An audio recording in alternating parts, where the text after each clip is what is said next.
Ya, jadi saya ulangi lagi, hal paling penting dari uh, bahasa pemrograman C# yang berbeda dengan Python itu adalah kalau di Python setelah menulis coding di satu baris, Anda bisa langsung melanjutkan dengan baris berikutnya. Sedangkan di C# itu harus ada tanda bahwa ini sudah ganti code. Maka penutup setiap baris, sebenarnya bukan setiap baris ya, penutup setiap bagian, tapi biasanya satu bagian itu satu baris ya. Penutup setiap bagian itu adalah titik koma. Jadi tanda titik koma itu biasanya akan Anda temukan di akhir setiap baris. Terus kemudian section kalau di Python itu ditandai dengan ini ya, indentasi ya. Jadi indentasi itu menyatakan satu bagian yang merupakan isi dari sesuatu yang lain. Jadi misalnya kalau ada if, isinya if itu harus diinden kan kalau di Python. Kalau di C#, tanda bahwa ini adalah satu bagian itu adalah semuanya ditutup dengan kurung kurawal. Jadi dibuka dengan kurung kurawal buka dan ditutup dengan kurung kurawal tutup. Nah, itu perbedaan terbesar antara Python dengan C#.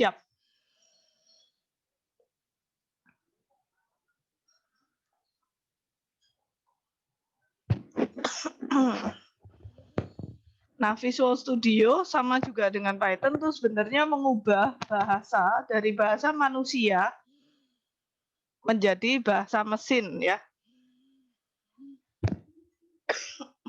Proses perubahannya ini kita sebut sebagai build. Nantinya kalau di Visual Studio, aplikasi yang dihasilkan itu formatnya itu dalam bentuk .exe. Kalau kita sudah punya .exe, maka .exe itu bisa diberikan ke orang lain dan bisa di-running tanpa perlu orang tersebut install Visual Studio. Jadi kalau hasilnya sudah di-build dalam bentuk .exe, maka .exe-nya itu bisa diberikan ke pihak lain dan pihak lain itu bisa running .exe tanpa install Visual Studio. Nah, untuk bisa menemukan .exe Anda itu letaknya nanti ada di folder project Anda, di dalamnya folder debug.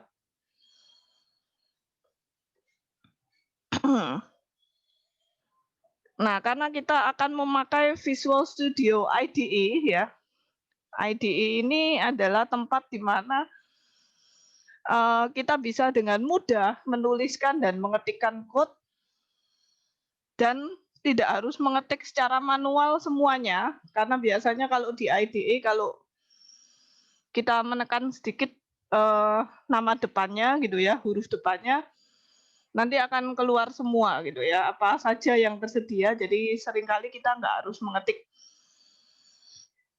Terus kemudian dengan IDE ini, dia akan membantu kita supaya kita nggak salah ketik. Jadi Visual Studio itu otomatis akan periksa sintaks dari code kita. Kalau kita melihat tanda merah, sebenarnya sama juga di Python juga ada ya checkingnya. Kalau ada red underline, berarti ada syntax error. Istilahnya syntax error.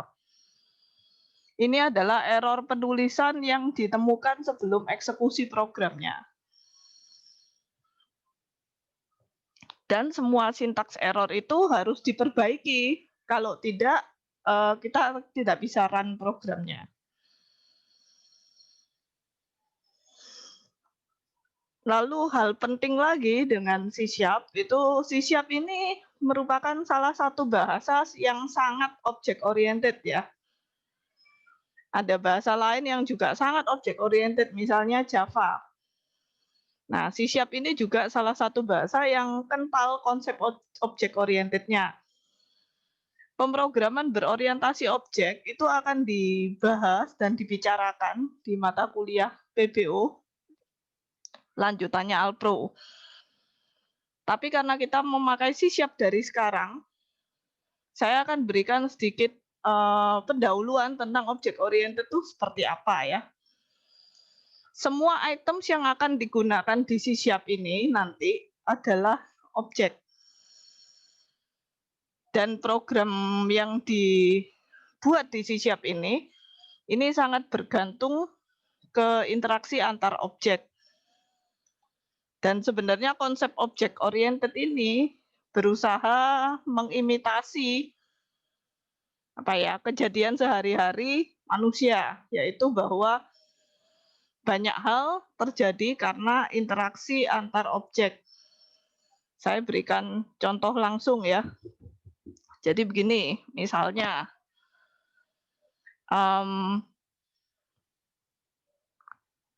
pada saat Anda menekan tombol ini ya, pada saat Anda menekan tombol juicer, objeknya itu adalah tombol juicer ya. Kejadian yang terjadi itu adalah ada seseorang menekan tombol juicer. Lalu kemudian reaksi yang terjadi ketika ada seseorang menekan tombol juicer itu adalah juicernya nyala dan berputar gitu ya, dan menghasilkan jus itu. Nah, itu contoh sehari-hari. Yang kedua, contoh lain, misalnya kalau ada seseorang menekan tombol lampu, objeknya berarti tombol lampu. Kejadiannya seseorang atau kejadiannya adalah tombol lampu itu ditekan. Nggak peduli siapa yang menekan. Jadi subjeknya itu kita nggak peduli ya. Kejadiannya tombol lampu ditekan, lalu reaksinya yang terjadi setelah tombol lampu ditekan itu adalah lampu menyala. Nah, itu yang dimaksud pemrograman berorientasi objek. Jadi ada objek, ada kejadian, lalu ada reaksinya gimana setelah ada kejadian tersebut.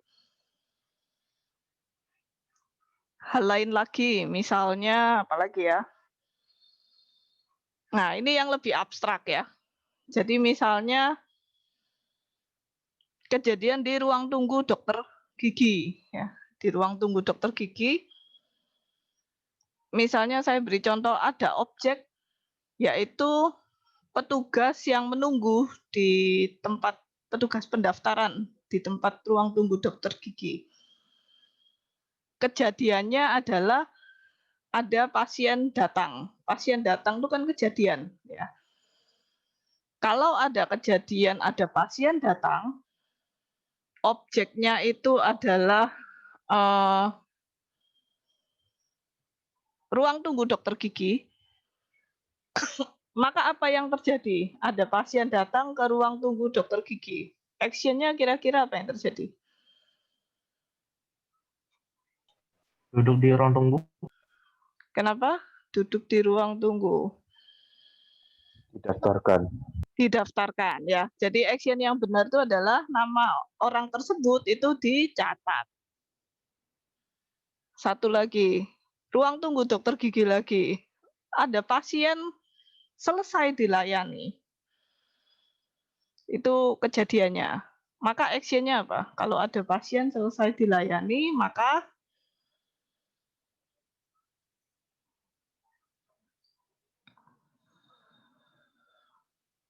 pasien berikutnya dipanggil.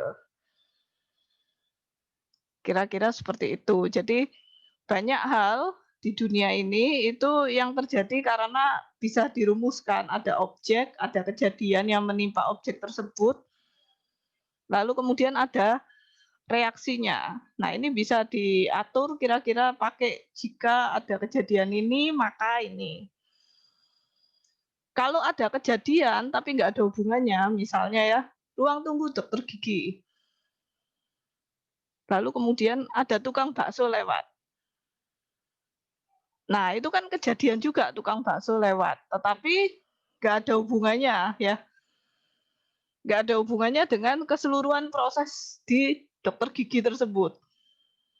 Maka tukang bakso lewat ini adalah kejadian yang diabaikan. Tidak ada action-nya nantinya. Itu ya, jadi itu kira-kira gambaran tentang object oriented programming. Nah, beberapa istilah yang penting dari object oriented ini, satu, objek. Ya, jadi objek itu adalah benar-benar suatu objek yang jelas. Sedangkan kelas, saya langsung sebutkan dua-duanya karena ini berkaitan. Kelas itu seperti blueprint dari objek. Jadi dalam kasus tombol lampu, kelasnya itu adalah tombol lampu. Sebuah tombol lampu itu adalah blueprint kan? Berarti sebuah tombol lampu itu berarti tombol yang bersambung, nanti ada kabelnya nyambung ke suatu lampu tertentu. Kalau ada tombol nggak nyambung ke lampu tertentu, itu namanya bukan tombol lampu.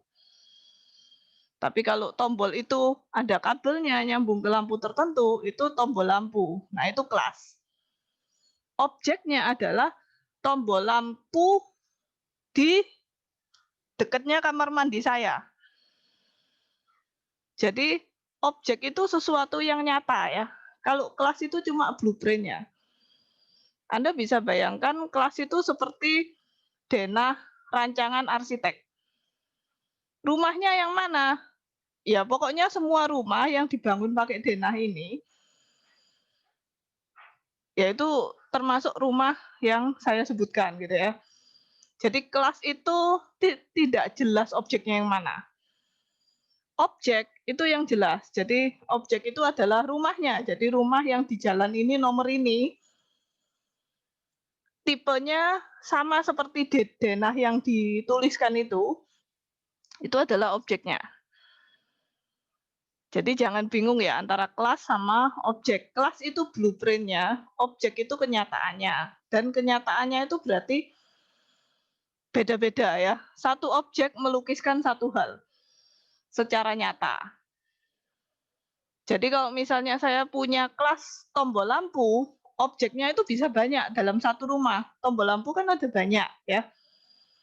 Jadi bisa ada tombol lampu ruang makan, tombol lampu ruang tamu. Itu pun ruang tamu yang di rumah saya ya. Kalau tombol lampu ruang tamu rumah tetangga saya, itu objek yang beda lagi. Tombol lampu ruang tamu rumah tetangga yang di nomor 1. Tombol lampu ruang tamu rumah tetangga yang di nomor 3 gitu. Itu beda. Itu adalah contoh objek ya. Sedangkan kelas itu adalah tombol lampu secara blueprint. Nah, nanti semua yang ada di C# itu yang kita ciptakan di coding kita itu adalah objek. Bukan kelasnya. Kelasnya itu sudah disediakan oleh C# ya. Jadi blueprint-nya harus bagaimana itu C# yang mengurus. Sebenarnya kelas bisa dibuat oleh kita sendiri, tapi itu biasanya dipelajari mungkin di PBO ya. Nah, yang kita pakai di mata kuliah ini, di C# ini nanti, itu adalah berbagai objek yang kita ambil. Contohnya ini ya, kalau nanti kita membuat form, ini salah satu hal yang mungkin nanti akan kita buat. Jadi kalau kita membuat form ini ada macam-macam objeknya ya. Jadi ada tulisan label 1. Label 1 ini objek. Objeknya adalah label 1, dia itu kelasnya label namanya. Nah, kenapa kok kelasnya label? Ya, dia punya ciri-ciri seperti yang digambarkan di kelas label. Jadi label 1 itu adalah objek dari kelas label. Lalu kemudian di sini ada, ini istilahnya adalah text box. Biasanya ada namanya, mungkin kemungkinan ini namanya text box 1 ya. Text box 1 ini adalah objek dari kelas text box. Lalu ada dua objek lagi, button 1, button 2. Button 1 dan button 2 itu adalah objek dari kelas buttons.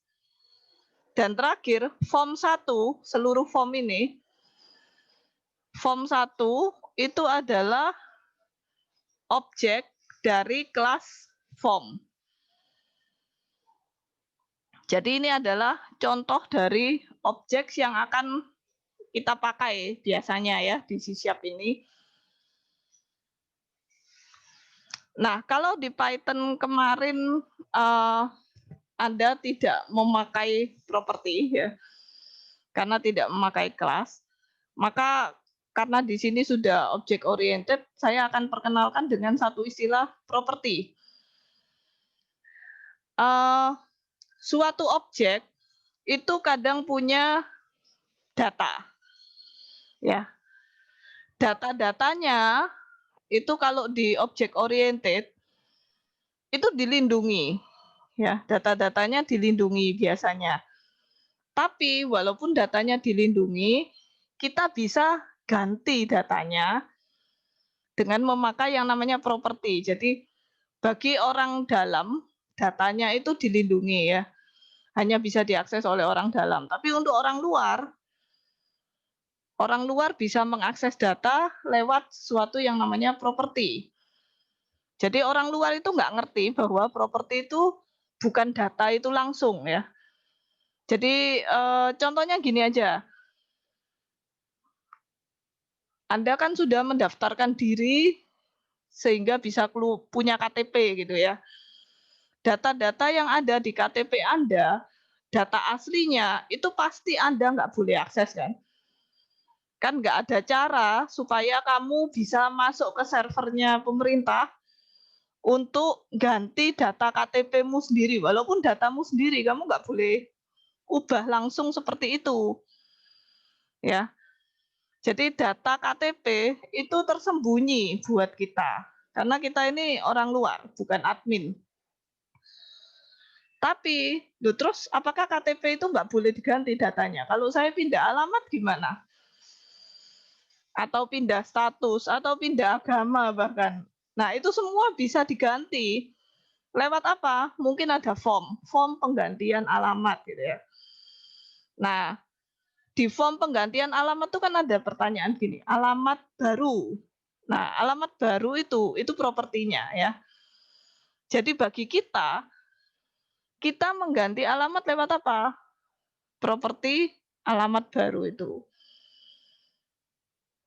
Terus apakah kita bisa nggak tahu isi KTP kita? Mungkin kalau request bisa ya. Tapi apakah artinya kita akan langsung akses servernya? Enggak. Ya mungkin ada form permintaan alamat gitu ya. Nanti kita dikasih alamatnya ini. Tapi itu pasti bukan data aslinya. Gitu ya penggambaran tentang properti. Nah, jadi kita bisa mengubah datanya objek lewat properti. Misalnya, kalau tadi itu di gambar tadi ada, ini sambil sekalian mengenalkan istilah ya, label. Label itu sesuatu yang berupa tulisan biasanya di Windows ini ya. Dan tulisannya itu biasanya tidak bisa diganti oleh user. Jadi biasanya dipakai untuk ini ya, pertanyaannya ya. Nama, alamat gitu ya. Masukkan data ini. Nah, itu biasanya pakai label ya. Nah, label ini sesuatu tulisan yang biasanya tidak bisa diganti oleh user. Text box itu biasanya tempat user ngetik. Bisa ada isinya duluan, tapi bisa diganti pokoknya isinya. Itu text box. Button itu segala sesuatu yang bisa diklik. Ya, jadi button itu gunanya untuk diklik. Kita bisa ngasih tulisan macam-macam di button ini. Kalau diklik biasanya terjadi sesuatu. Nah, masing-masing objek ini, label, text box, atau button, itu juga punya properti. Jadi propertinya button misalnya tulisannya apa? kita bisa ganti tulisannya button lewat properti text. Button itu bisa diatur supaya warnanya tertentu. Kita bisa ganti pakai misalnya background color. Tulisannya kepingin fontnya gimana, itu juga bisa diganti lewat properti font. Jadi ini contohnya.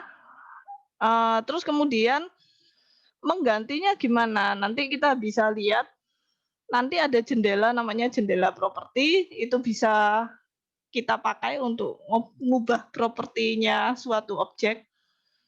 Atau kita bisa buat code untuk mengubah propertinya ya. Jadi ada dua cara langsung ganti di jendela properti atau lewat code. Nah, ini contohnya. Ini buttonnya. Button kan ada dua ya. Jadi ada dua objek. Untuk mengganti properti salah satu objek itu harus diklik dulu supaya aktif. Jadi misalnya ini yang mau kita ganti berarti nomor 2, button 2. Diklik dulu supaya terselect. Setelah terselect, nah ini adalah jendela properti. Ya. Ingat di sini harus kelihatan bahwa propertinya itu terselect. Jadi terus kemudian kalau properti itu ada tandanya gitu ya. Tandanya itu seperti ini ya, seperti kunci Inggris ini ya. Jadi di sini ada semacam kunci Inggris. Terus kemudian supaya karena properti suatu objek itu banyak, kadang-kadang kita jadi susah nyarinya. Supaya nggak susah, saya sering mengurutkannya A ke Z. Nah, tombol ini bisa diklik supaya terpilih A ke Z. Nanti kita akan coba, jadi saya bahas slide ini dulu, baru kemudian kita masuk ke Visual Studio-nya. Karena membuka Visual Studio itu agak lama, Anda bisa mulai buka sekarang ya. Kalau enggak nanti agak lama. Terus kemudian suatu objek selain punya properti, dia juga punya metode. Metode itu segala sesuatu yang bisa dilakukan oleh objek tersebut. Ya, jadi kalau properti itu segala datanya, kalau metode itu segala sesuatu yang bisa dilakukan. Jadi misalnya tombol itu atau ini ya, text box itu bisa diambil isinya. Text box itu bisa kalau diambil isinya properti sih ya, karena diakses isinya. Oke, tombol itu bisa ambil contoh yang ini aja ya, bisa disembunyikan gitu ya. Atau tombol itu bisa muncul tapi tidak bisa diganti isinya, disable. Disable itu juga suatu metode. Jadi bisa di-hide atau bisa di-disable.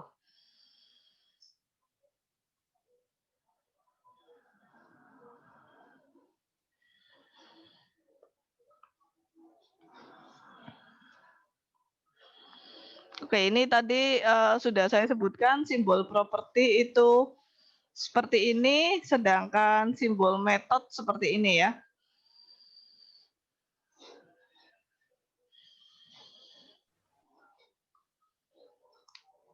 Nah, kita bisa mencoba aplikasi ini. Sebentar, sebelum mencoba saya mau mengenalkan dulu tentang variabel. Saya akan lompat sedikit.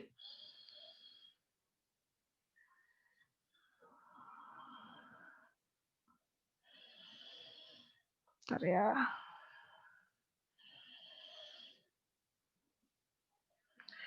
Saya akan mengenalkan tentang variabel. Jadi ada perbedaan antara variabel di Python dengan di C#. Pertama, kalau di Python itu variabel itu bisa langsung dipakai ya. Tapi kalau di C# variabel itu harus seperti diperkenalkan dulu. Istilahnya dideklarasi dulu. Kalau sudah deklarasi baru boleh dipakai.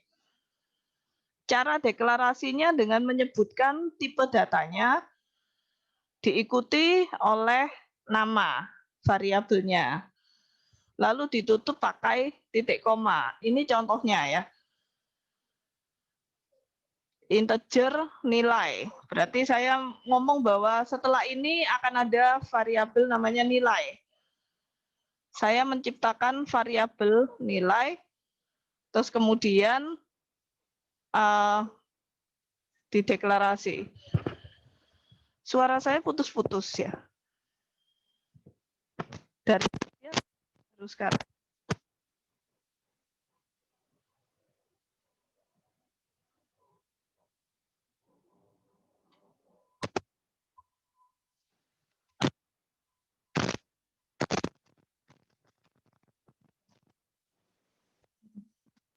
Maaf Bu, suaranya putus-putus. Dari tadi. Atau baru terakhir aja? Halo.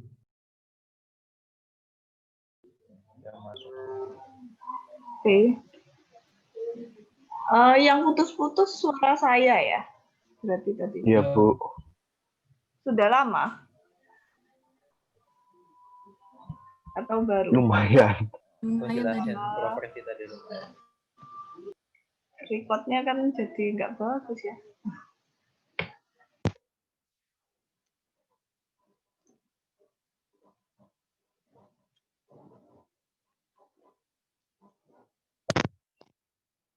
Kalau sekarang putus-putus atau enggak suara saya? Sudah enggak, Bu. Oke. Kelihatannya ini saya ganti ini sih, ganti tether. Tadi XL, sekarang Telkomsel.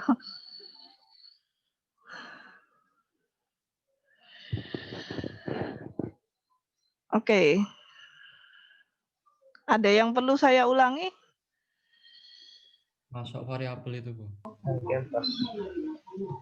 Oke. Dari property method itu. Gimana? Dari mana?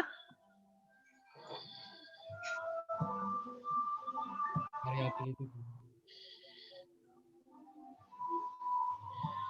Oke, variabel ya. Jadi kalau di Python variabel itu bisa langsung dipakai. Sorry, belum saya share screen ya.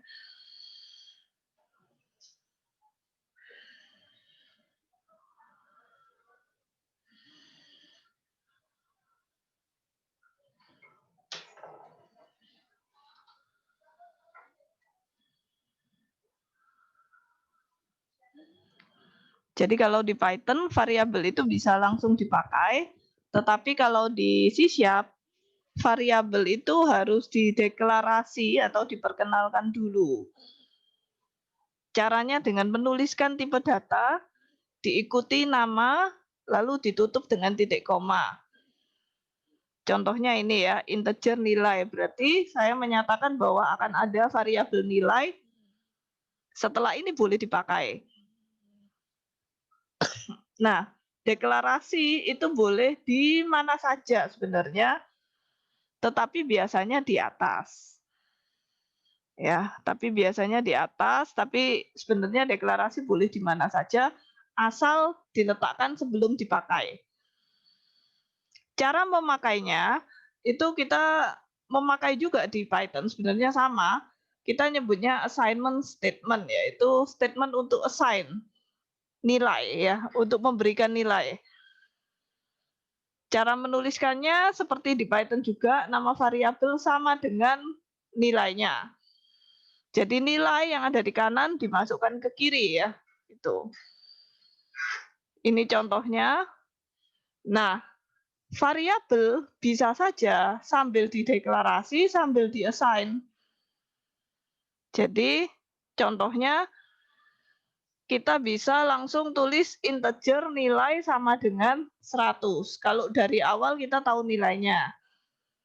Jadi ini bisa ditulis dalam 2 baris, integer nilai, titik koma, lalu nilai sama dengan 100, titik koma, atau bisa tulis dalam 1 baris.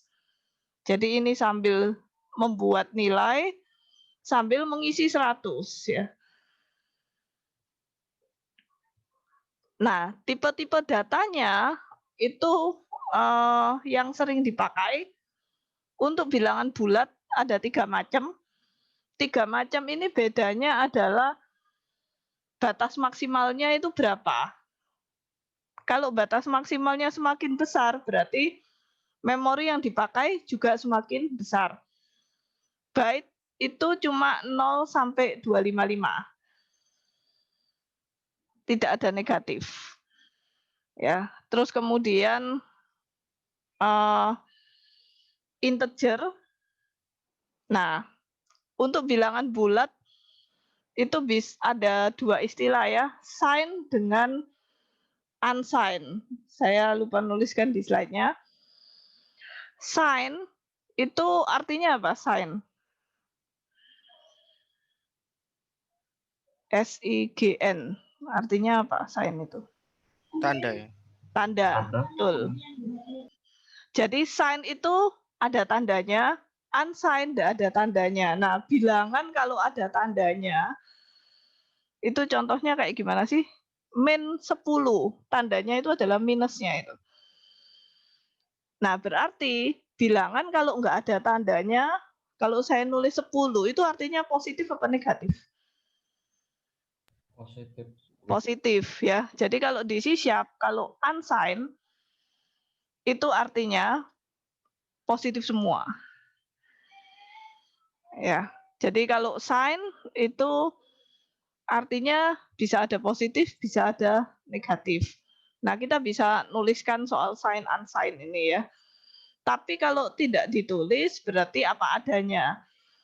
Yaitu bertanda ya, ada tandanya. Nah, integer ini mulai negatif sampai positif cukup besar nilainya, kalau nggak salah 4 byte ya. Kalau byte ini cuma 1 byte, karena itu cuma 0 sampai 255. 1 byte itu 8 bit ya. Integer itu 4 byte. Long itu lebih besar daripada integer, kalau nggak salah 8 atau 16 byte. Nah, untuk pemakaiannya gimana? Ya, Anda perlu bijaksana supaya tidak memakai memori yang tidak perlu. Misalnya, menginputkan nilai ujian. Nilai ujian itu paling banyak berapa sih? Misalnya nilainya bilangan bulat. 2. Hah? Paling banyak antara berapa sampai berapa nilai ujian tuh? 0 sampai 100 sampai 0. 100. sampai 0 100 sampai ya. 100. 100 itu kira-kira cocoknya masuk yang mana? Byte, integer, long. Byte aja udah cukup sih. Byte aja cukup karena byte itu sudah sampai 255 kan. Nah, jadi kalau misalnya kita membuat program untuk menginputkan soal ujian terus pakai long, itu sia-sia ya. Error sih enggak. Tapi itu kebiasaan yang aneh. Nah, entah bagaimana saya melihat mulai banyak programmer tuh nggak ngerti soal data ini ya.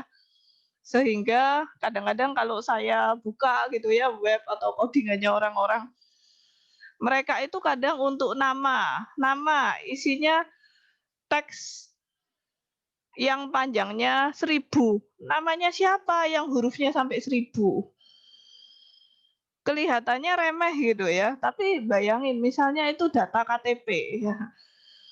Terus kemudian berapa orang yang dicatat, dikalikan data yang dibuang-buang itu berapa. Itu kurang bagus ya. Jadi kita waktu membuat program itu perlu memikirkan segala hal termasuk menghemat memori. Kalau bisa ya. Terus kemudian integer ini sebenarnya sudah lumayan gede kok. Berjuta-juta itu juga sudah bisa. Tapi misalnya untuk ini ya, untuk bilangan yang sangat besar sekali, kita bisa pakai long. Long itu integer yang sangat besar. Nah, itu tergantung case-nya. Jadi misalnya kalau mau ngomong soal apa ya, data yang sangat besar tuh apa ya? Misalnya kalau mau ngomong tentang hasil survei sesuatu se-Indonesia, ya mungkin bolehlah pakai long ya. Terus kemudian yang kedua untuk bilangan pecahan, kita sudah mengenal float dan double. Double itu adalah float yang lebih besar. Untuk sesuatu yang true atau false, kita pakai bool. Nah, biasanya kalau di Python kita sudah pakai string, teks ya. Tapi di sini kita dikenalkan satu lagi tipe, yaitu char. Char itu, kalau string itu banyak huruf, char itu satu huruf saja. Tidak harus huruf sih, jadi char itu bisa A, bisa 0 dipetik gitu ya. Jadi 0 itu dikonsider sebagai huruf, bisa tanda minus juga. Jadi pokoknya teks tapi cuma satu panjangnya, itu char. Nah, char ini kalau di sini penulisannya itu petiknya 1. Kalau string itu petiknya 2. Itu yang membedakan char dengan string. Nah, ada string yang S-nya huruf besar. Walaupun jarang dipakai, ini saya tuliskan supaya nanti nggak dikira kalau kalian baca program ada string huruf besar lalu dianggap, oh ini salah. Nggak salah ya. Ada string yang S-nya huruf besar, itu tandanya ini adalah string tapi kelas. Semua tipe data ini bukan kelas ya. Tapi kalau hurufnya besar, berarti dia kelas. Saya tidak akan jelaskan lebih lanjut, cuma sebagai pengetahuan aja. Oke, kita akan coba apa yang ada di slide tadi dengan memakai Visual Studio ya. Sebelumnya ini soal penamaan lagi ya. Jadi untuk penamaan sudah ada di slide-nya, silakan mengacu ke sini. Secara ringkas, saya ingatkan lagi soal camel case, Pascal case, sama ada tambahan 1. Underscore prefix, jadi sebelum nulis namanya diberi underscore. Nah, waktu kemarin saya koreksi Alpro, saya nggak tahu dari kelas yang mana, itu masih banyak yang namanya buruk ya. Belum dikurangi, tapi saya berencana next akan saya kurangi. Untuk UTS karena baru pertama pendahuluan, jadi saya cuma minta ke dosennya untuk ngasih tahu aja. Tapi kalau untuk next, penamaan yang buruk akan dikurangi. Nah, yang penting di sini, ini kan panjang ya. Yang jelas, nama variabel itu camel case, jadi depannya huruf kecil ya. Lalu nama kelas itu huruf besar depannya. 2 itu aja yang penting untuk Anda ingat-ingat dari sekian banyak ini ya. Sisanya mungkin Anda pakainya di mata kuliah OOP. Lalu kemudian prefix.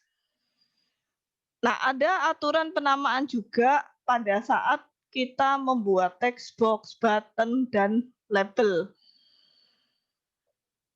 Aturannya adalah memberi awalan ini semua ya. Jadi kalau button awalannya adalah BTN, lalu diikuti camel case ya. Diikuti buttonnya itu namanya apa? Biasanya saya akan mengambil tulisan yang ada di button tersebut. Nah, untuk kali pertama, jadi jangan bingung lihat, kok banyak banget ya. Yang kali pertama ini kita cuma memakai 3 kok. BTN untuk button, LBL untuk label, TXT untuk text box. Kenapa sih kita pakai konvensi ini? Ini sebenarnya untuk membantu kita. Supaya nggak bingung. Pada saat kita namanya sembarangan, ya, waktu kita membuat code Waktu drag and drop sih kayaknya enak, nggak usah diganti, nggak usah ditulis nama ya. Tapi waktu kita membuat code, kita akan bingung yang mana itu namanya apa.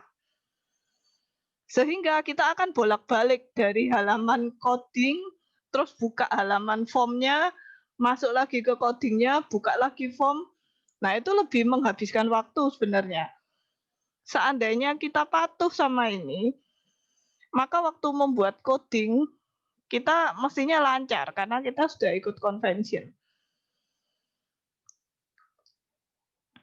Oke, saya stop share dulu. Sekarang saya akan buka Visual Studio-nya.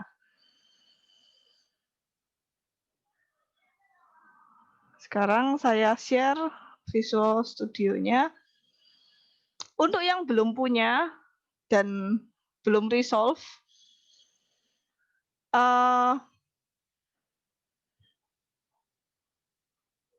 ada 2 penyebab ya. Yang satu menunggu aktivasi dari SIM. Nah, kalau menunggu aktivasi untuk saat ini kami akan bantu sampaikan ke SIM bahwa banyak yang menunggu aktivasinya. Tanda sudah aktif itu gimana ya, Bu? Kami tahu. Kenapa? Tanda bahwa sudah Ya, aktif, Anda diaktifkan bisa aturan. download. Kamu bisa login dan bisa download. Di software yang di MyUbaya itu ya? Di Imagine. Oh iya, maksudnya di Imagine. Ah. Oh iya. Maaf.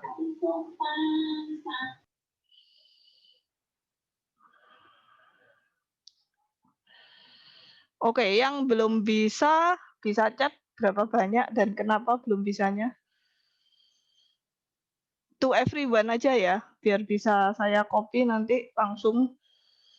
Jadi tuliskan NRP, nama, terus kenapa belum bisa.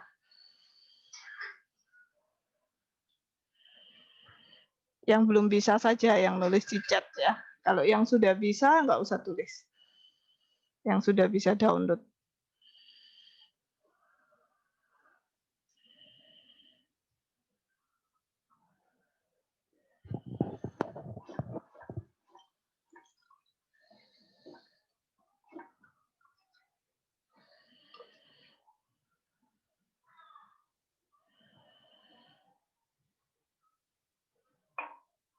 Oke, saya lanjutkan.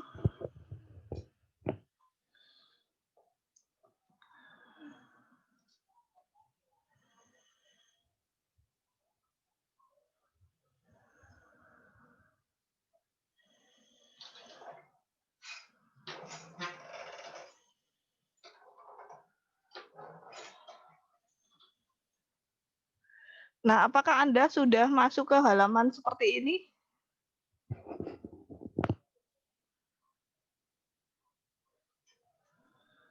Masih loading. Oke, saya tunggu ya.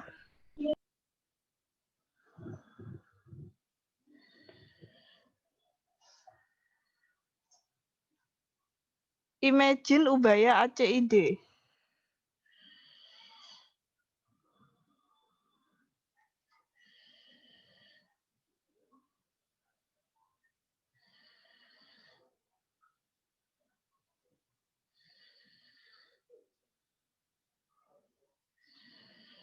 Ya, yang 2019 tampilannya agak berbeda, tapi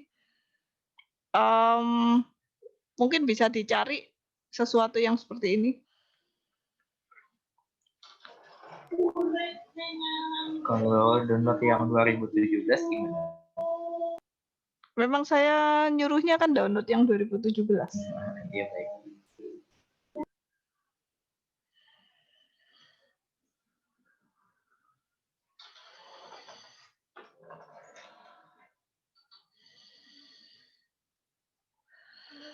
Yang nunggu aktivasi, bisa tolong dijawab pertanyaannya, Jovan.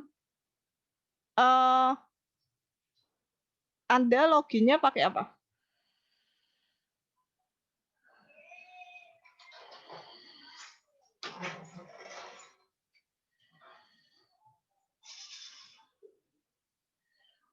Oh, get started-nya nggak usah, nggak masalah.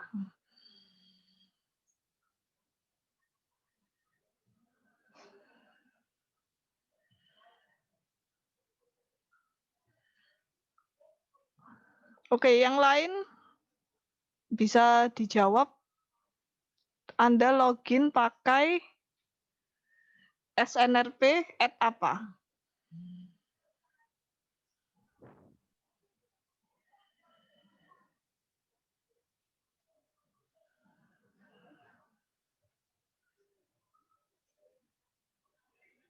Wah, 2010 kok lama banget ya? Ya, silakan dicoba kalau masih ada. Oh, bener pakai Microsoft ya? Kemarin kan dibilanginnya pakai yang itu, Bu. Enggak, saya pikir mungkin apa saya yang salah, bukan Microsoft.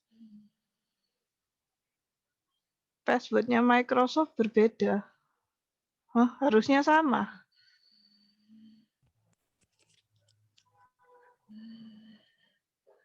Fernando, kok bisa beda? Kok tahu kalau beda? Maksudnya gini, kalau misalnya beda, Anda Dapat kok tahu dari passwordnya admin. yang mana? Hah? Dapat dari admin di My Ubaya. Oh, Jovan, kamu sudah buka My Ubaya kah? Sudah ikuti instruksinya?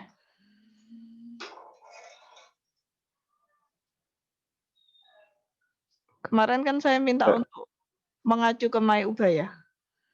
Saya coba lagi ya. Iya Bu, sudah ada guide-nya di situ. Iya, coba ikuti guide yang di sana aja ya.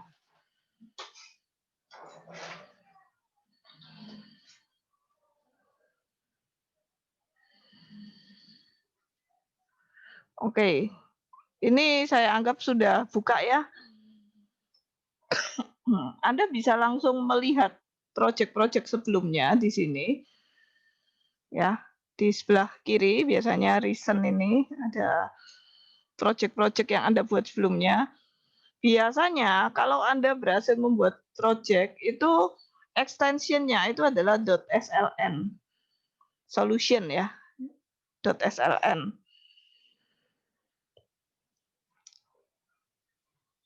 Nah, saya akan lakukan dengan klik di file, new, terus new project. File, new project.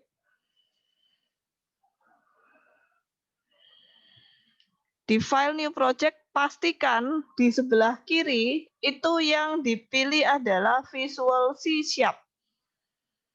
Salah satu kesalahan konyol saat ujian offline ya di kampus itu seringkali setelah UTS, setelah ujian pada saat mau kumpul atau bahkan sudah dikumpulkan, itu yang bersangkutan nggak sadar kalau ngetiknya itu pakai Visual Basic atau yang lainnya. Sehingga ya tentu saja bahasanya kan beda ya. Dia merasa error semua kerjaannya. Dan dia panik sendiri ya. Jadi pastikan ini Visual C#.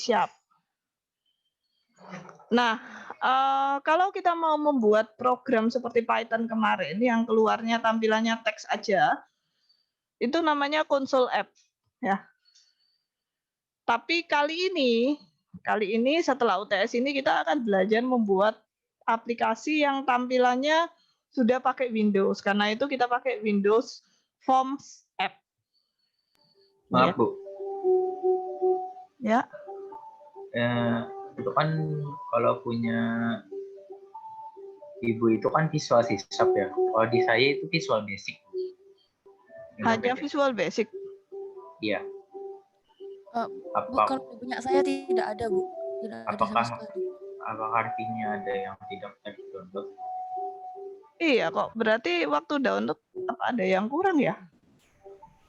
Coba cari yang cuman C# doang. Kadang ada yang Biasanya ada yang campur-campur gini sih. Ini saya downloadnya dulu juga dari Imagine itu. Kemarin itu pas download kayak ada diberi opsi gitu sih Bu. Kayak ada beberapa yang perlu dicentang gitu. Workload kalau nggak salah. Ini yang Anda pilih itu kan yang .NET ya. Jadi dari pilihan kemarin ada yang nanyakan itu siapa ya, Fernando atau siapa. Nah, itu yang dipilih itu yang .NET. .NET dicentangkan Bu ya. Sudah, Ya. cuma satu itu doang, habis itu langsung diinstal. Iya. Siapa lagi yang nggak ada C-sharp-nya? Yakin nggak ada? Kalau di scroll juga nggak Saya, ada. Bu. Jadi ada 2 ya? Saya nggak ada sama sekali, Bu. Nggak Kosong. ada sih Bu. Hah? Nggak ada bahasanya sama sekali? Iya. Ada tulisan other language Bu. Visual C# gitu.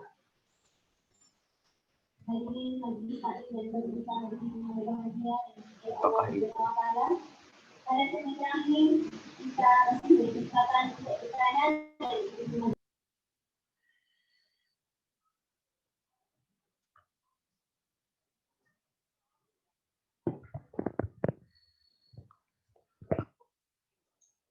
Untuk yang lainnya, apakah ada? Ada Bu. Aman, Bu. Kenapa? Ada, Bu. Ada, Bu. Saya pakai yang 2019 ada Bu, C#. Ya, hampir sama kok. Ada yang 2017? Aku, Bu. C-sharp-nya ada? Ada. Ada. Mungkin nanti bisa discuss ya di stream untuk cocok-cocokan pemilihannya.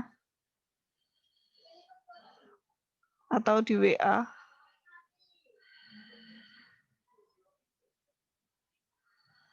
Jadi kalau nggak ada C-sharp-nya ya nggak bisa ya. Jadi harus install ulang nih. Atau ada komponen yang perlu ditambahkan library-nya.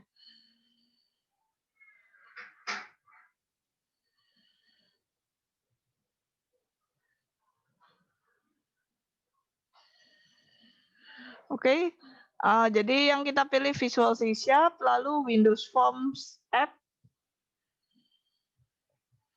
Kalau sudah, Anda ini kadang-kadang ya, saya lihat kebanyakan orang itu kalau ngetik dan ngeklik itu kecepatan ya. Jadi perlu pelan-pelan dan teliti. Nama itu by default seperti ini, tapi kalau nanti Anda cari program Anda, kan nama ini nama yang sangat tidak detail gitu ya, tidak menjelaskan apa-apa. Namanya sebaiknya diganti sesuai dengan tujuan. Jadi kalau membuat program tentang apa ya namanya disesuaikan. Oke, untuk yang kali ini saya beri nama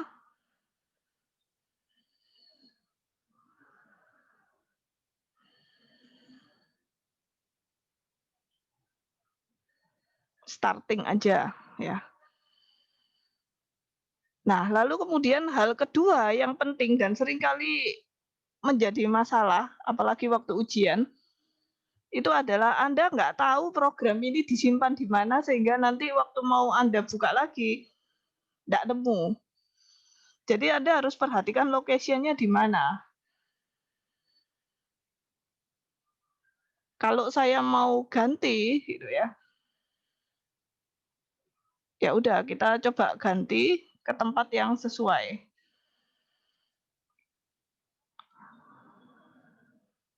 Jadi mungkin saya akan ganti di sini ya.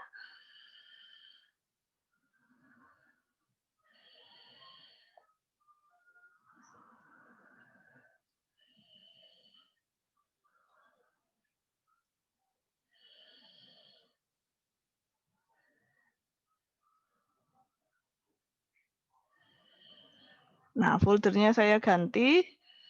Biasanya nama project itu akan sama dengan nama solution, jadi nggak usah diganti, biarkan saja.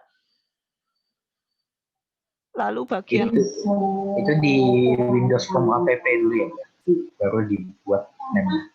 ya, jadi yang kita Windows Form-nya ini harus sempat keklik ya, terus terpilih gitu. Oke, ya 2 hal ini saja yang penting untuk dirubah. Setelah itu oke. Silakan ditunggu.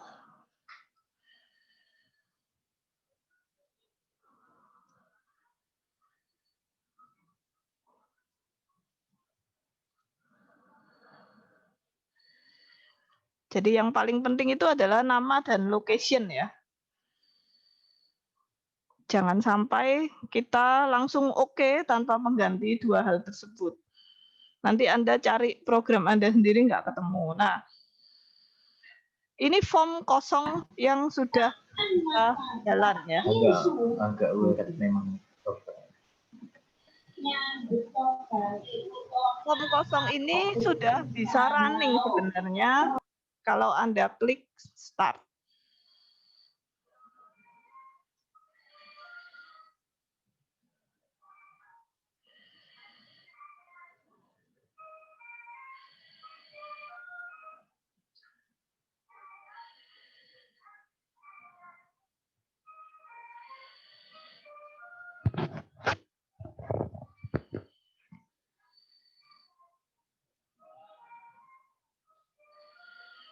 Ya, jadi kalau Anda klik start, form ini sudah running sebenarnya. Ya, akan keluar form yang kosong. Oke, saya tutup. Bukan not responding, tunggu karena berat. Ya. Oh iya Bu, kalau tadi pas beri nama tadi tapi nggak ada muncul location gitu di bawah gitu. Itu kenapa ya Bu? Nah, nggak muncul location. Location. Cuman dimintanya name sama yang frameworknya itu ada. Ini tadi yang kamu yang nggak ada C-sharp-nya atau ada C-sharp-nya? Oh ya tadi yang nggak ada. Iya, Ada teks tapi tadi ada other language gitu Bu di bawahnya. Terus ada visual C# gitu. Kayaknya ada yang perlu diulang deh itu. Ulang aja semuanya ya. Installnya. Mestinya ada yang salah sih. Nggak umum. Tapi kalau ngulang, pastikan yang lama uninstall dulu ya.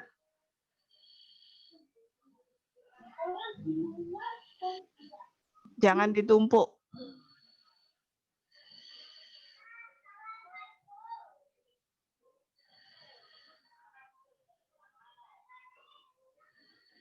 Oke, kalau sudah selesai, bentar ya.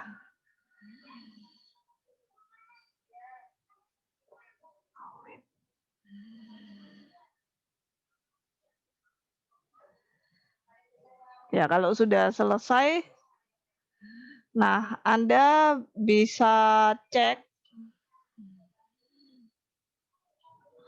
Sebentar. Di sebelah kanan Anda itu ada macam-macam ini ya, ada tulisan solution starting.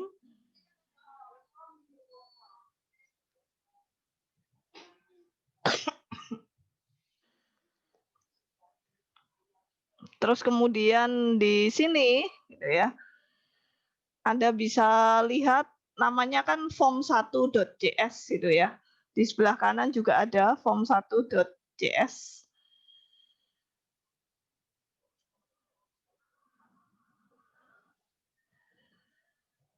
Nah, lalu di sebelah kiri itu ada toolbox. Nah, disinilah Anda bisa menemukan macam-macam label dan seterusnya. Nah, mula-mula kita coba klik label, lalu drag ke tengah sini ya.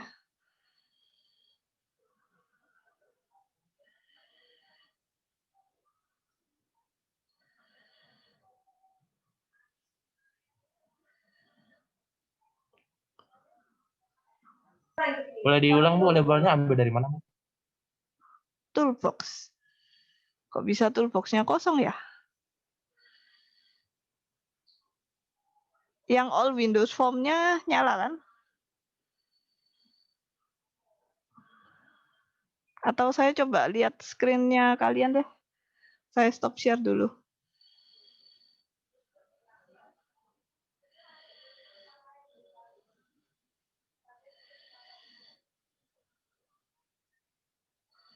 Ada kok, ada. Manual itu karena pertama kali mungkin jadi ketutup semua. Dia segitiganya.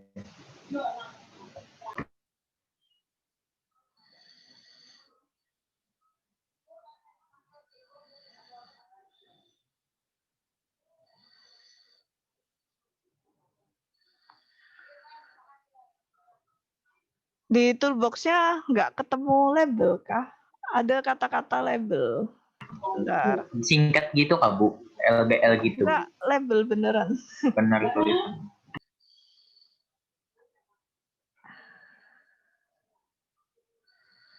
LABEL. Di Ini kan command urut. control.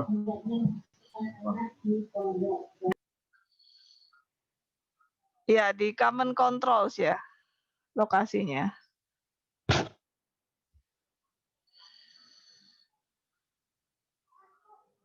Maaf Bu, tapi apakah ini boleh beberapa aplikasi yang nggak pakai di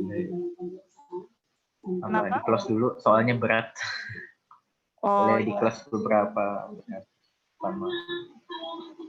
yang mana ini maksudnya?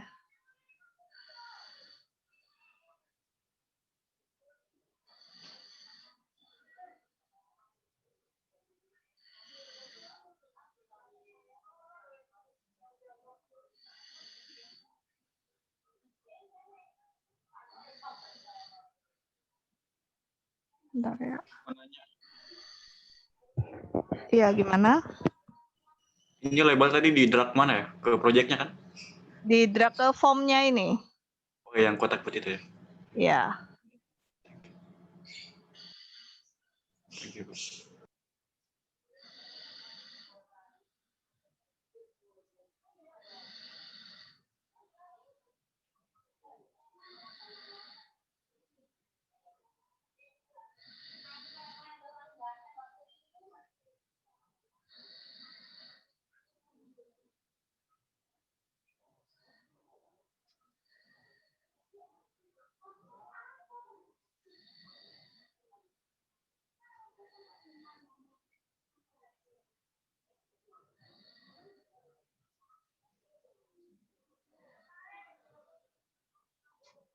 Oke, nggak jadi ada yang share screen ya? Kok gitu saya kembali share screen.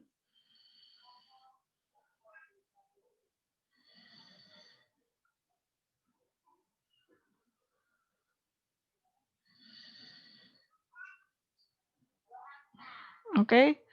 Nah, label ini akan kita atur-atur.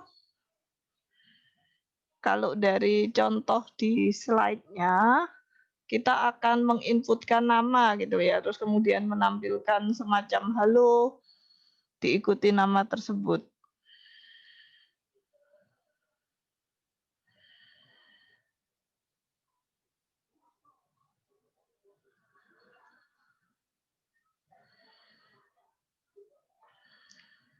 Nah, jadi label ini akan saya atur-atur. Nah, mengaturnya itu di jendela properties. Kalau Anda tidak menemukan di mana sih propertiesnya, Anda bisa view, lalu di bawah ada properties window. Mungkin tadinya nggak ada. Nah, ini gambarannya jendela properties. Ya. Seperti saya katakan tadi, akan mudah juga kalau diurutkan A to Z.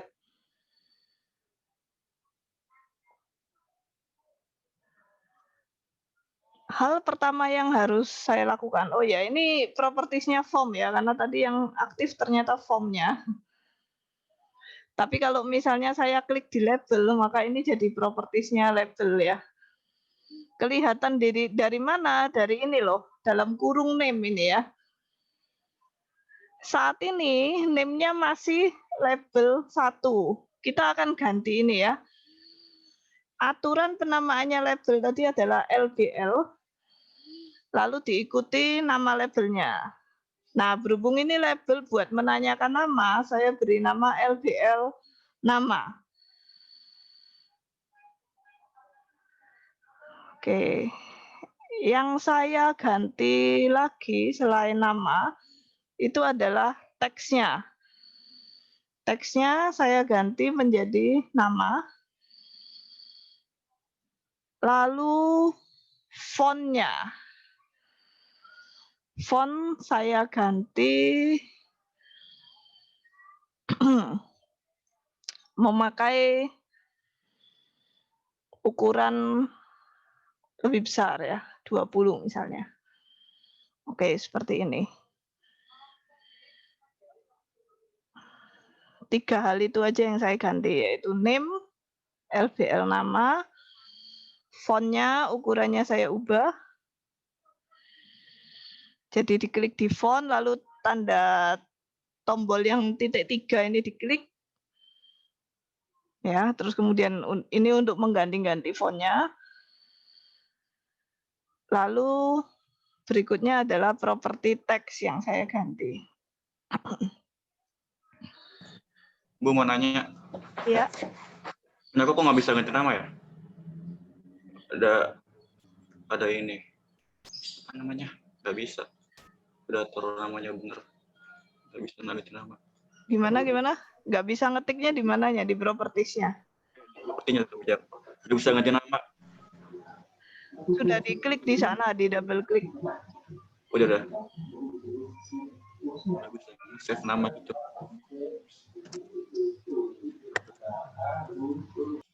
Coba kamu share screen.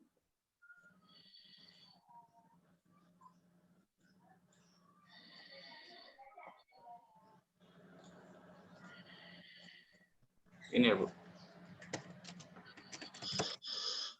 Ini kayak gini ya. Nggak boleh ada space. Masih spasi. Boleh ada spasi. Iya. Oh gini, oh camel case ya.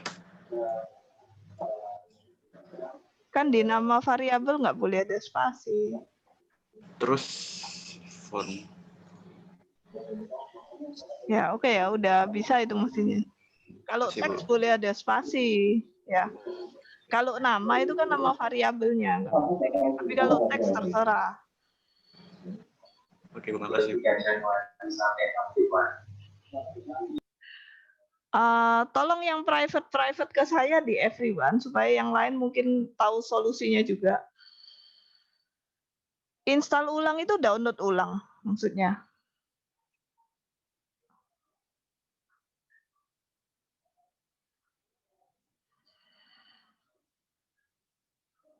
Selma? Ya, uninstall Enggak, Bu. cukup satu Habis ya. di uninstall terus diinstal lagi. Oh enggak, maksudnya ya download ulang. Kemungkinan ada yang kurang dari pilihanmu itu.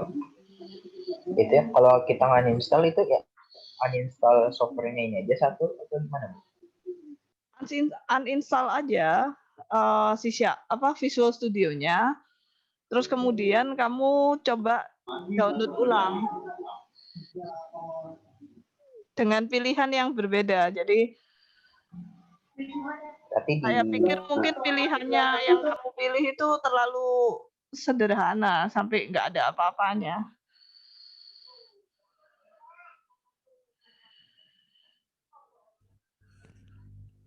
Oh, waktu itu saya pilih general, Bu.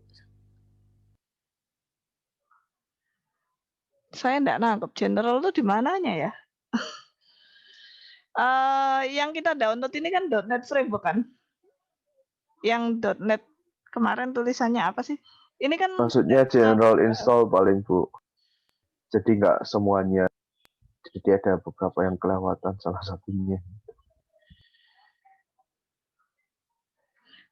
kemarin ada yang menanyakan, ya saya kan nggak tahu tampilannya di sisi kalian ya. Kemarin sempat ada yang menanyakan, lalu kan sudah pernah kita bahas yang dipilih yang mana.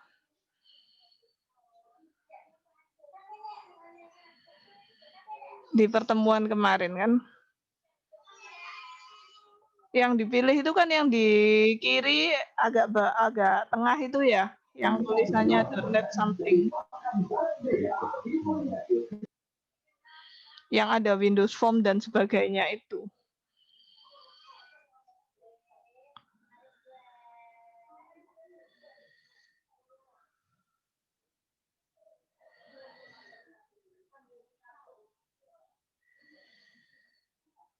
Ya, .NET desktop ya.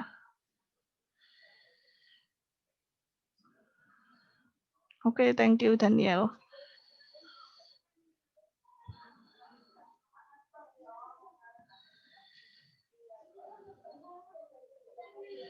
Oke, saya share screen lagi.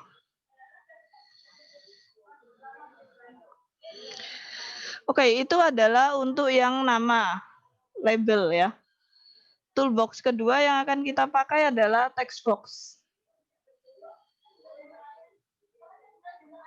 Oke, sorry. Saya aja nyari-nyari ya. Nih ya. Text box. Klik drag. Perhatikan bahwa kita diberi guidance ya. Nah, text box ini seperti biasa namanya awalannya txt. Karena untuk mengisi nama jadi txt nama. Ya. Ini tadi habis membuat label baru langsung text box. Iya. Oh iya. Terus tidak ada teks karena kan memang usernya yang isi ya. Saya cuma mau atur fontnya saja supaya sama ukurannya. Seperti ini, oke. Name-nya tadi apa, Bu? Text box aturannya txt kan depannya. Diikuti apa yang mau diinputkan. Nah, biasanya label sama text box ini setara ya namanya ya. Jadi supaya kita terstruktur, punya konvensi, sehingga lain kali, ini bahkan saya nggak perlu lihat ya. Saya nggak perlu lihat, saya pasti tahu ini namanya txt, nama. Jadi kalau labelnya nama, text box-nya juga nama. Demikian selanjutnya. Ini sangat berguna karena kalau misalnya tadi kita klik and drag aja, itu kan keluarnya text box 1. Kadang-kadang isian itu kan panjang ya, ada nama, alamat, nomor telepon, dan seterusnya. Kalau sudah ada banyak, kita terus mau membuat coding, kita akan bingung, text box nomor berapa itu yang tadi nginputin alamat. Nomor 3 kah, nomor 4 kah, nomor 5 kah? Ya, jadi kalau kita punya aturan, maka kita waktu membuat coding itu nggak usah bolak-balik membuka halaman ini ya. Teksnya dikosongin. Nah, jangan dia kan itu user input. Ya. Nah, ketiga yang mau kita pakai itu label lagi. Kali ini untuk menampilkan misalnya selamat datang sesuai nama ini ya.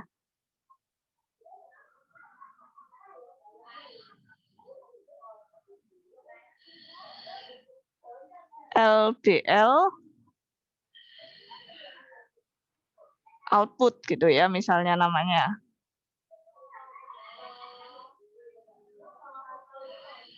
Lalu LBL output ini fontnya saya samakan. Saya atur.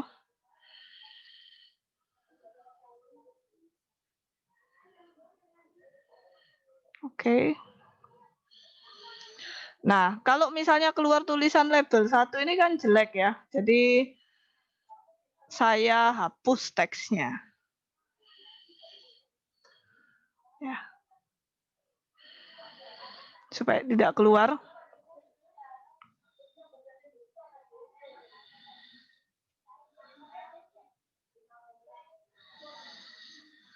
Kalau Anda lihat di bawahnya properti itu, Anda bisa menemukan semua tools Anda ya. Oh ya, ada yang belum diganti nama ya, form 1. Form 1 itu juga bukan nama yang baik. Jadi saya ganti namanya juga jadi FRM starting ya. Mungkin terlalu cepat katanya. Ya. Kamu sampai di mana?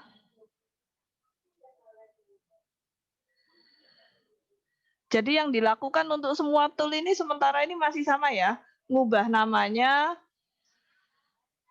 terus kemudian atur fontnya, teksnya disesuaikan. Jadi nggak usah bingung karena ini masih sama seperti nama tadi kan. Cuma saya ganti-ganti untuk 4 komponen nih ya, label, text box, label yang untuk output, sama form. Nah, Anda bisa lihat kalau untuk form itu ada di sini ya, atau bisa diklik di formnya juga, supaya dia kebuka propertiesnya.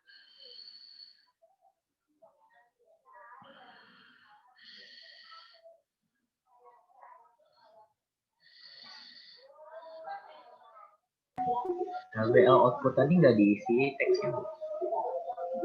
Enggak.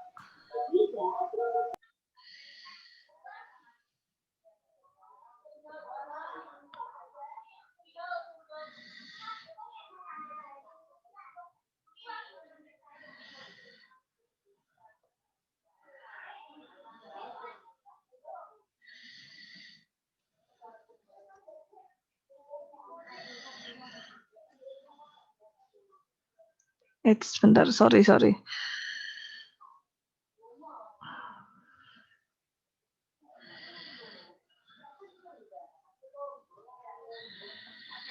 Sebentar, saya salah memilih ya.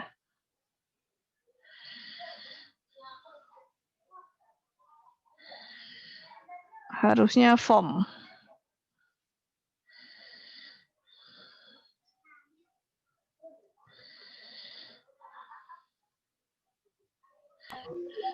Apakah name-nya berpengaruh?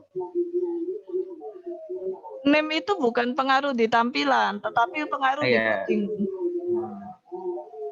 Waktu coding kita akan pakai name-nya. FRM starting tadi nggak apa-apa. Loh, justru aturannya begitu kan? Kalau form itu FRM awalannya. Kalau label itu LBL. Kalau text box itu TXT.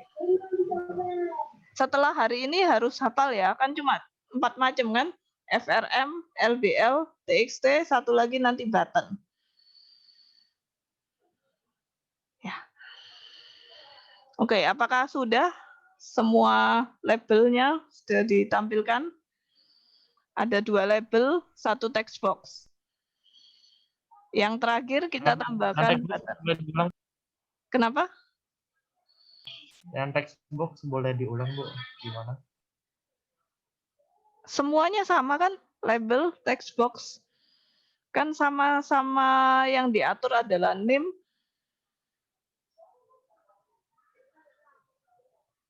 font, dan teks. Yang diulang apanya ini?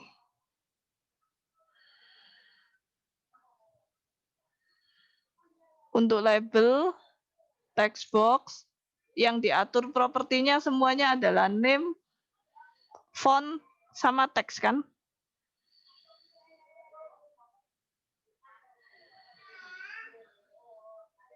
Punya aku bukan ada ya text box-nya di toolbox. Ada, tadi saya nyarinya juga agak lama. Udah aku cari di search juga, ketik text box juga nggak ada. Oh ya? Iya, no result found. Bisa lihat.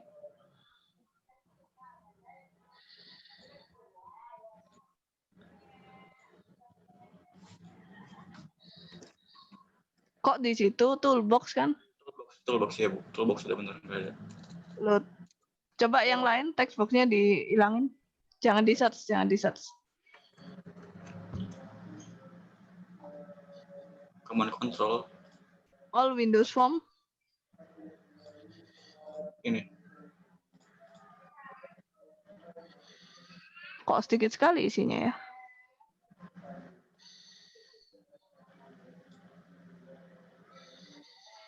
Installnya gimana kamu?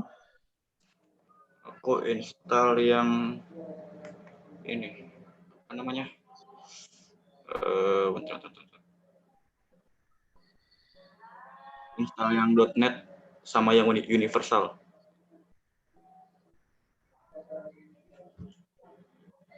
Hah, maksudnya universal?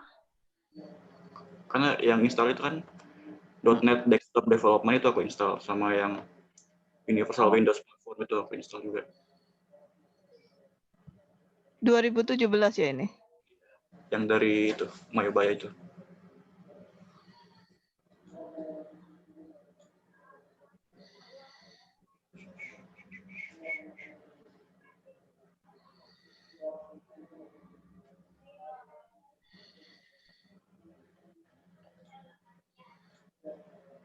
Ini terlalu sedikit sih command controlmu. Bentar ya.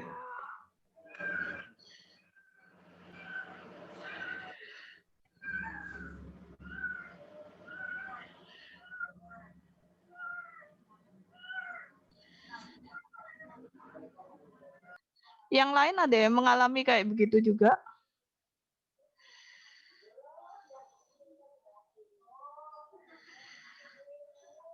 Harusnya yang .NET aja itu sudah cukup deh untuk menampilkan semuanya ini.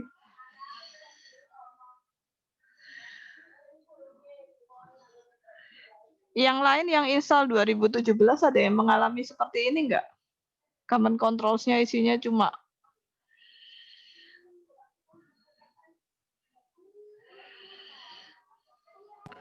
Masih aman, Bu.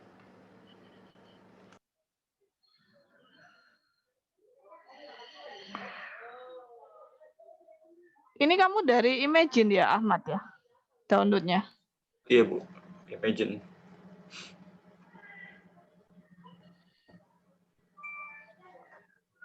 Bisa coba di-download ulang, Ahmad?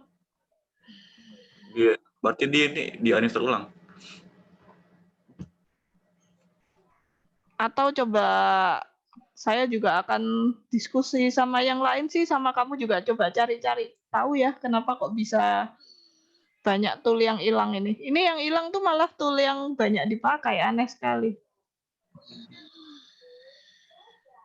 Tool yang dasar-dasar malah yang hilang. Dan itu nggak masuk akal sih, kecuali ada yang korup ini waktu nginstal. Yakin nggak ada pertanyaan yang kamu di tengah-tengah nginstal terus kamu jawab sesuatu? Nggak ada, Bu.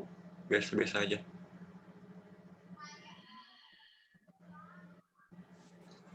Ini ada yang korup sih di instalasinya mestinya.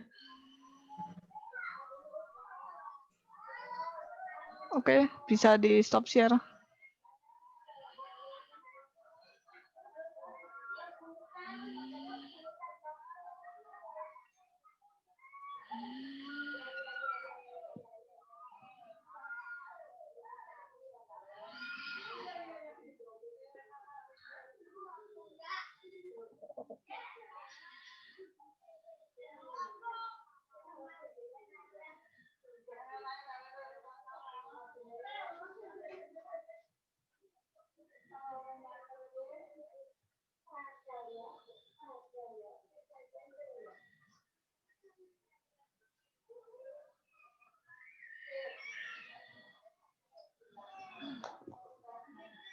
Yang ketiga yang akan kita pakai adalah button. Nah, kali ini tidak saya isi, silakan Anda ngisi sendiri. Buttonnya saya mau tulisannya oke. Jadi coba name-nya silakan Anda isi sendiri, nanti saya mau lihat. Oh sorry, buttonnya dikasih tulisan submit ya.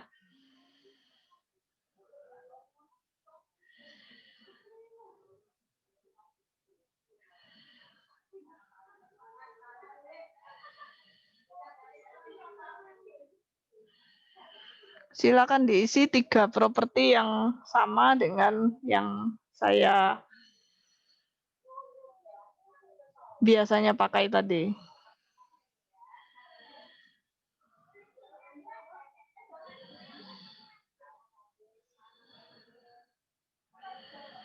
Oke, sudah kah?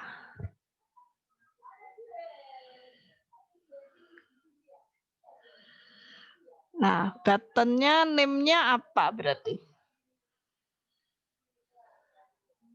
Button BTN, BTN nama. submit. BTN. Ya, BTN submit ya. Oh, BTN.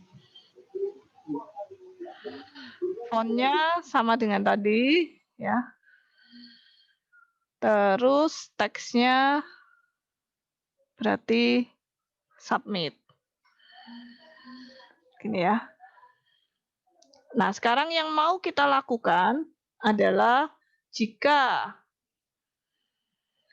button ini diklik, maka nama yang ada di sini akan muncul di label yang kedua. Ya. Label output tadi. Nama yang dituliskan user di sini muncul di label output, tapi tulisannya adalah misalnya hello, terus diikuti namanya. Nah, itu yang mau kita lakukan. Maka tadi kita bicara soal event driven ya. Event driven tuh suatu kejadian atau suatu action yang dipicu oleh kejadian oleh objek tertentu. Nah, jadi objeknya itu adalah button submit. Kejadiannya adalah dia diklik. Action-nya adalah nama yang ada di sini ditampilkan di label 2. Nah, untuk membuat action untuk kejadian klik di button submit ini, kita tinggal double klik button submit. Ya, bisa di double klik.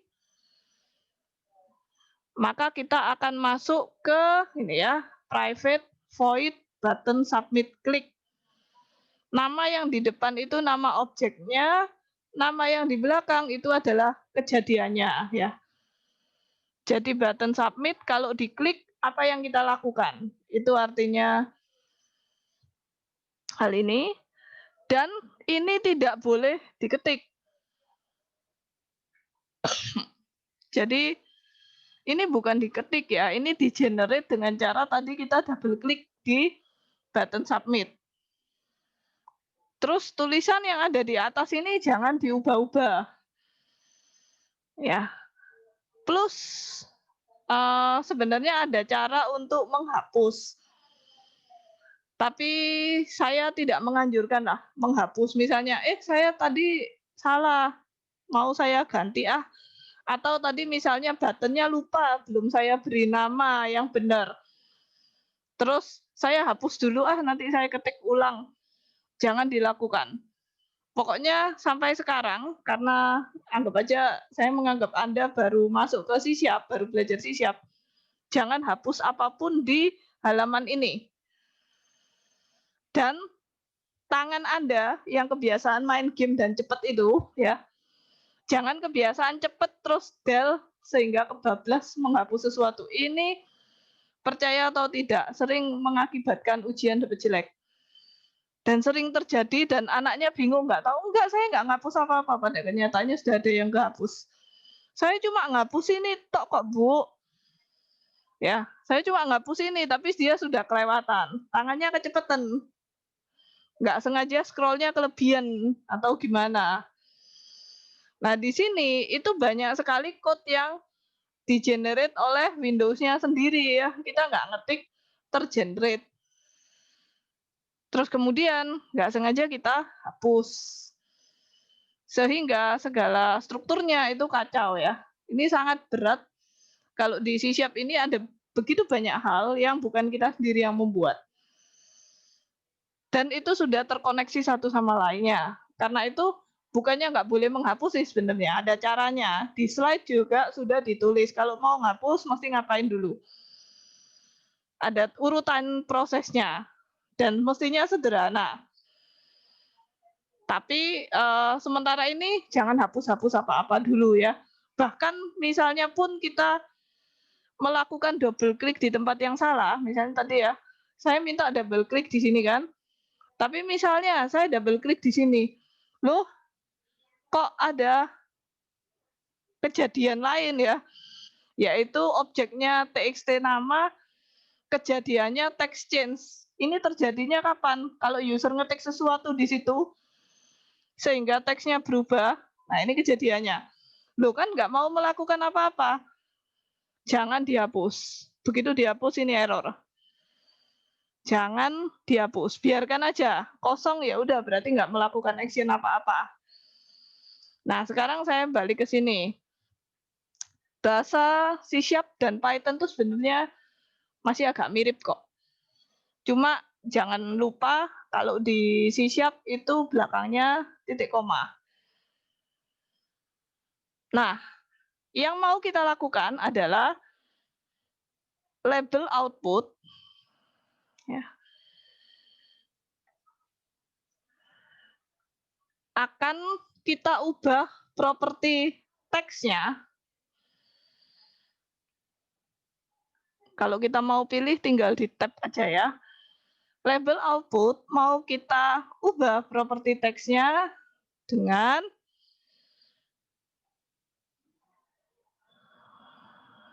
tulisan halo ya. Jadi ini masih seperti Python, untuk menggabungkan string bisa pakai plus, diikuti dengan nama. Namanya tadi dapat dari mana? Masih ingat namanya? Text box. Ya, namanya apa? Nama. txt nama ya. Tinggal dipilih. txt nama itu keseluruhan text box-nya. Kalau cuma mau ambil tulisannya, berarti properti yang Teks. teks ya. Nah, sama dengan LBL. Jadi yang mau kita ubah itu adalah LBL output, tapi nggak semuanya kan propertinya banyak. Yang teksnya saja. Jangan lupa titik komanya ya. Begitu ada titik koma kan nggak merah-merah lagi. Oke, kita bisa start.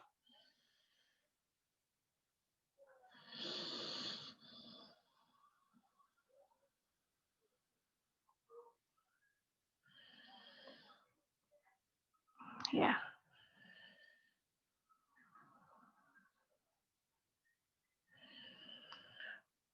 Misalnya Andre. Ya, seperti ini.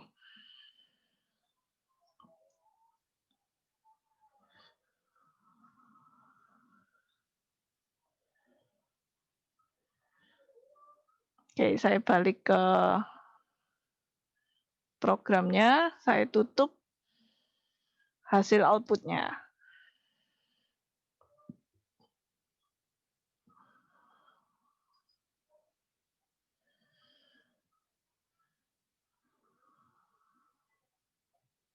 Maksudnya tombol submit-nya gimana, bagaimana? Di formnya, jadi di tab ini Anda lihat ada form1.js, ada form1.js design ya. Desain ini menunjukkan tampilannya.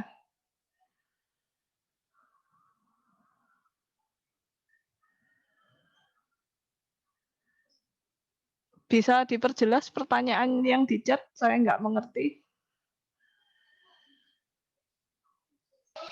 Bikin tombol submit-nya gimana, Bu? Tadi kan klik and drag toolbox button. Nah.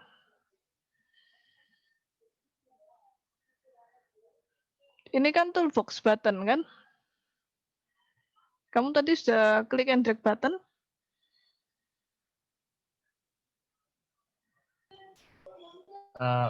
Belum. Oh, tapi bukan ya? Bukan label ya? Bukan, button. Kalau label ya nggak bisa diklik lah.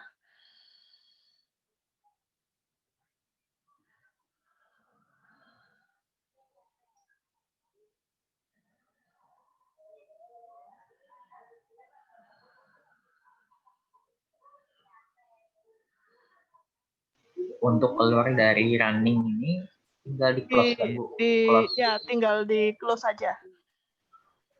di yang pojok kanan atas ini. Iya, yang silang itu.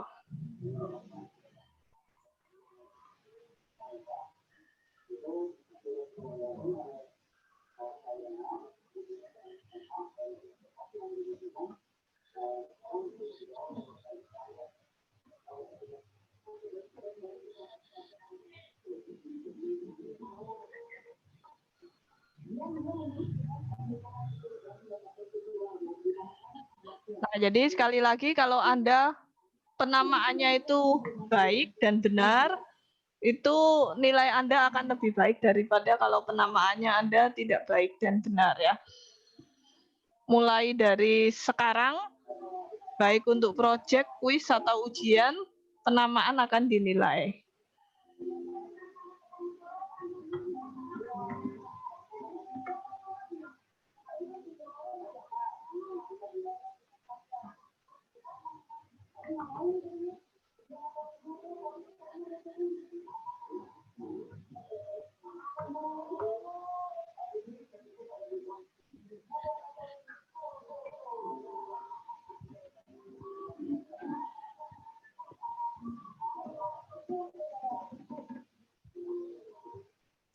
Nah, supaya nama Anda benar ya, jadi kita sebenarnya sudah melakukan beberapa hal yang ada di slide. Supaya nama Anda benar di metodenya, di programnya, maka jangan lupa Anda membuat namanya. Jadi biasakan setiap habis klik and drag itu langsung namanya diganti ya. Supaya nama Anda bagus seperti button submit ini. Kalau tadi lupa diganti, keluarnya adalah button 1 klik.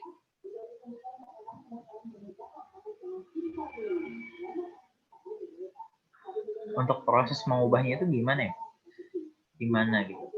Duh, ini kan. Apakah di name ini kan? Jadi kita lari ke desainnya dulu ya? Nggak langsung diubah di form 1.cs itu? Justru kan kita selesai mendesain baru buat program kan. Jangan desain buat program kan kacau nanti. Kita kan desain dulu, cuma setiap kali habis kamu klik and drag langsung name-nya harus diganti. Kalau name-nya tidak diganti, maka programnya juga namanya akan kacau.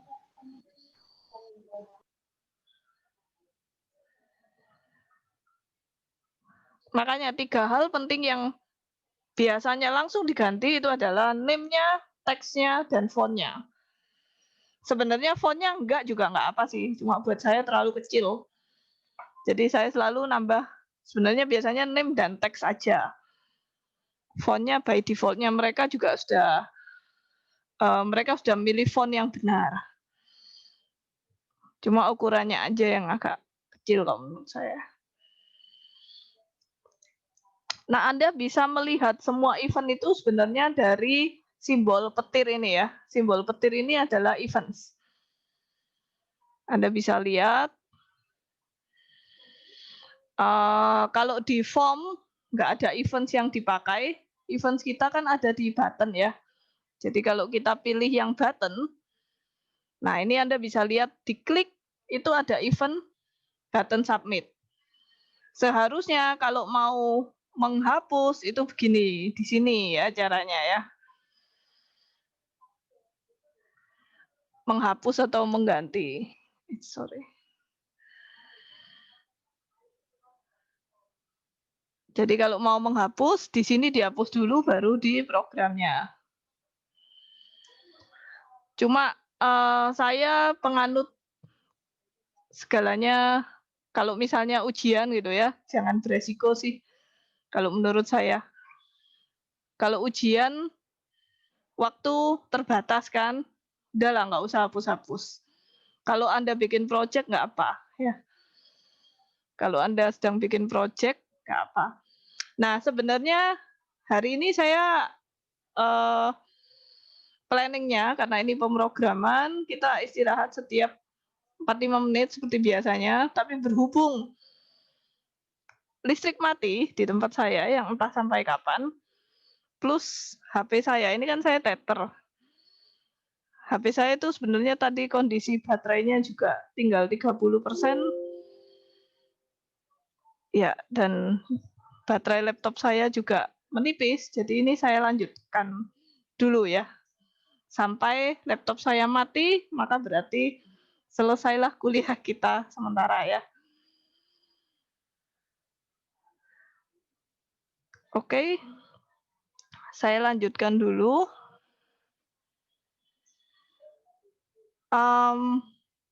Sampai di sini kita sudah mengerjakan sampai beberapa slide, sampai halaman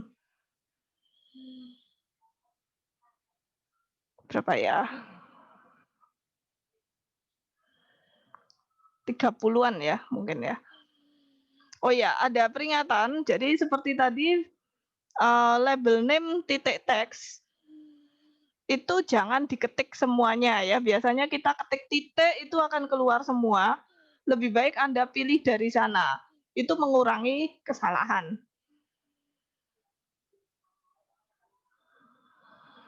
Oke, Maksudnya Bu, bisa diulang?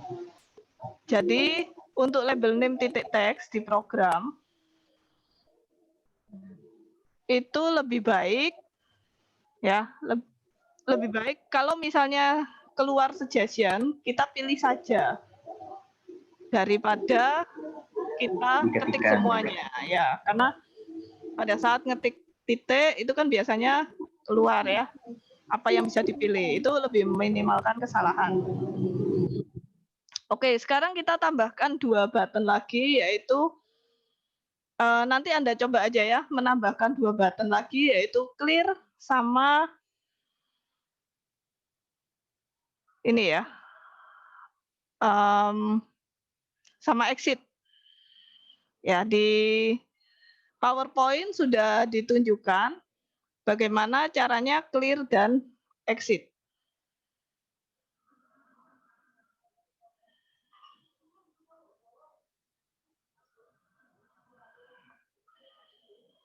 Jadi di PowerPoint sudah ditunjukkan untuk clear, Anda tinggal tuliskan bahwa button name-nya itu diganti dengan kosong. Sedangkan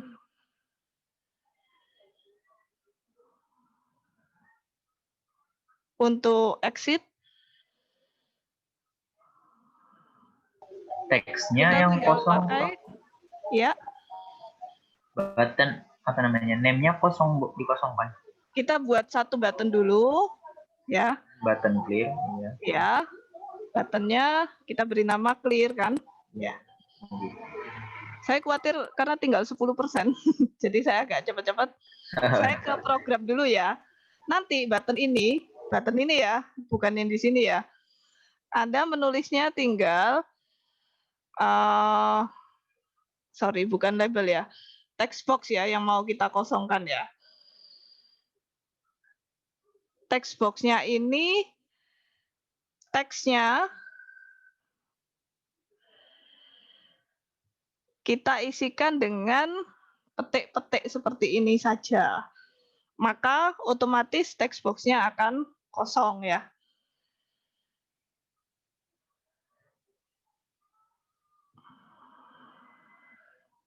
Gitu ya. Ini nanti Anda letakkan di button yang clear tadi. Sedangkan kita akan buat 1 button lagi, exit. Exit-nya itu isinya adalah this.close. Sudah itu aja. Itu untuk menutup jendela. Jadi kalau exit-nya diklik, jendelanya akan nutup sendiri. Nah, di button exit itu nanti programnya isinya hanya 1 baris, yaitu this.close. Di clear isinya cuma ini ya, txt nama, titik teks sama dengan petik-petik.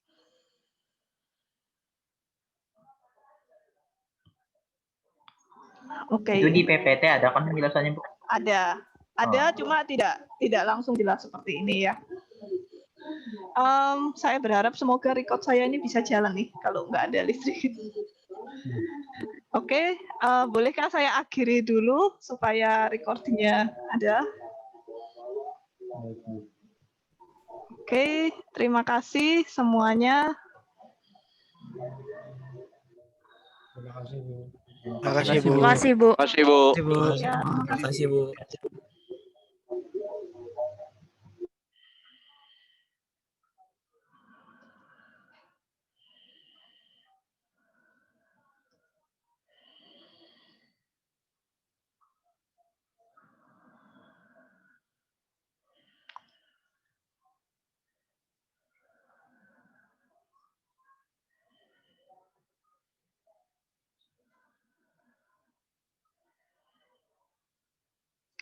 iya, sudah selesai.